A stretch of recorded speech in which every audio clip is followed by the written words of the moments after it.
立秋之后天气转凉，早晚温差比较大，如果不注意呢，人就容易感冒。最近我们家 Tim 就感冒了有一段时间了，他自己呢根据美国人的偏方就做了一道药酒。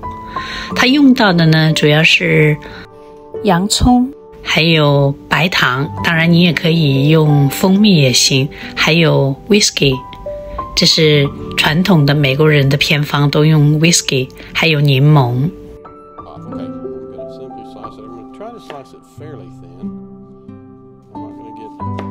这道药酒做起来其实比较简单，把洋葱切成丝儿，然后就放到瓶子里，一层一层的给它装起来。它是放一层洋葱就放一层白糖，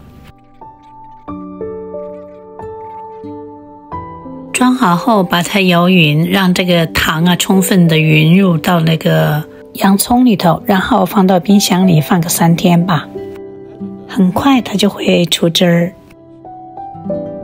3天后这个汁就出的差不多了，这个时候呢，你就把洋葱给它过滤出来。当然你也可以继续用洋葱做别的事情，然后加入1/3到1/4杯这个 whisky 你可以在市场上买到，我家他是自己做的，因为他喜欢做酒。然后呢，再榨上1到2个比较大的柠檬汁加入进去，这样呢，这个药酒就做成了，你就可以开始喝了。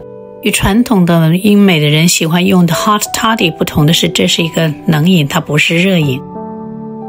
也不知道是这个药酒真的起效了，还是因为他的感冒病程到了，他的感冒是好了的。Believe it or not, it really tastes good. Good.